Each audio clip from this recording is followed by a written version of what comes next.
আপনি কি ইস্টবেঙ্গল ফ্যান?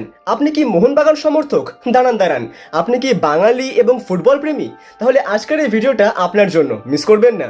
ভারতীয় ফুটবলে আবারও বাংলার জয় জয়কার। দেশের শীর্ষস্তরীয় ফুটবল লিগ ইন্ডিয়ান সুপার লিগের 2026 মরশুমে শীর্ষস্থানে শেষ করলো ইস্টবেঙ্গল ক্লাব এবং তারপরেই দ্বিতীয় স্থানে থাকলো মোহনবাগান। দুই দলের মধ্যে পয়েন্ট সমান হলেও গোল ডিফারেন্সে ইস্টবেঙ্গল এগিয়ে থাকায় এবারে চ্যাম্পিয়ন হলো ইস্টবেঙ্গল।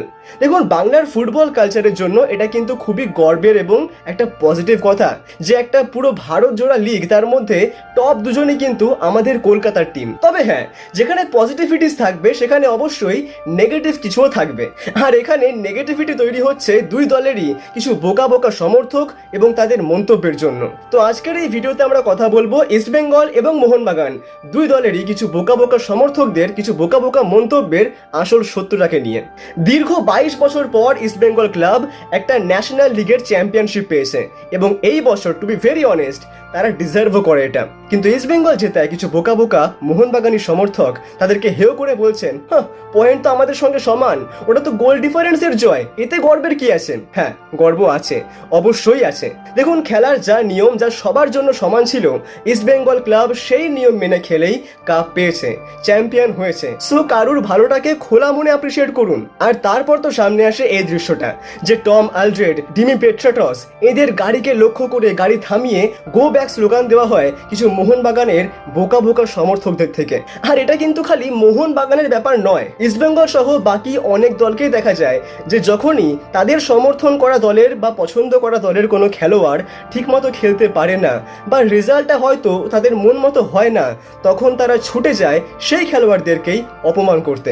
দেখুন, পারফরমেন্স খারাপ হলে শুধু খেলোয়াড় কেন, হেড কোচও চেঞ্জ হয়ে যায়। কিন্তু যাদেরকে আনার সময় আমরা ফুলের হার পরাচ্ছি, যাদের একটা সাইন করা জুতো বা জার্সির জন্য আমরা লাফালাফি করছি, তাদেরই খারাপ সময়ে বিদায় বেলায় এই নোংরা কাজগুলো কি না করলেই নয়? রিসেন্টলি টম আলড্রেড একটি ইন্টারভিউতে বলেওছেন যে মোহনবাগানের সমর্থকদের থেকে এমন ব্যবহার পাওয়াটা তিনি একদমই আশা করেননি এবং তিনি দুঃখিতও হয়েছেন এর জন্য।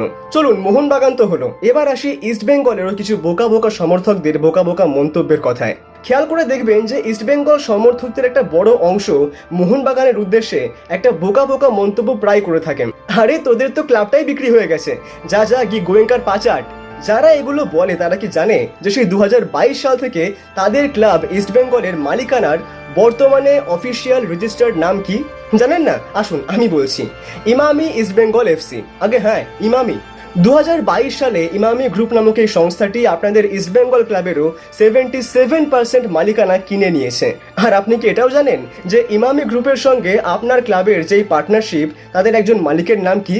আগে মনীষ গোয়েঙ্কা। আগে হ্যাঁ, গোয়েঙ্কা। এই পদবীর সঙ্গে কিন্তু সম্পর্ক আপনাদেরও রয়েছে, আর সেটাও মালিকানার সম্পর্ক।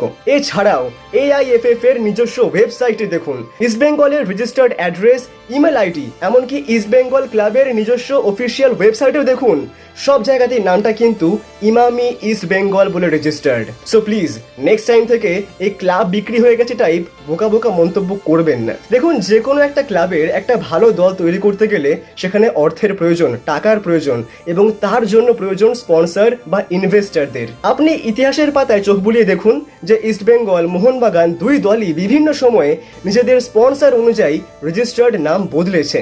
একটা ঠিকঠাক স্পন্সর না পেলে অবস্থা কতটা খারাপ হতে পারে তা আমরাই দেখেছি। এই বছর তো ICLটা হলোই অর্ধেক ম্যাচেসের, এমনকি আদৌ যে লিগটা হবে এমনটা মনে করা হচ্ছিল না, কারণ ICL ঠিকঠাক কোনো ব্রডকাস্টিং স্পন্সর পাচ্ছিল না।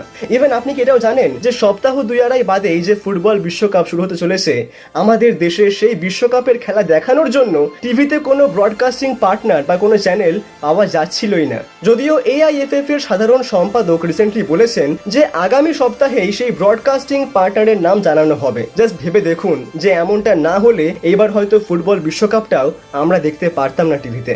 সো এত কিছু বলার পিছনে উদ্দেশ্য একটাই, যে আমাদের পছন্দের ক্লাবগুলো, তা ইস্টবেঙ্গল হোক কি মোহনবাগান, তারা তো দিন দিন চেষ্টা করছে যে আরও ভালো ম্যাচিওর হওয়ার, আরও ভালো দল তৈরি করার। তো আসুন না, আমরা সমর্থকরাও আর একটু সংযত হই আর চেষ্টা করি আর একটু ম্যাচিওর হওয়ার। কারণ ইস্টবেঙ্গল মোহনবাগান ক্লাবের মতন এত লেগাসি বহন করা সমর্থক গোটা বিশ্বেও হয়তো খুব কমই আছে।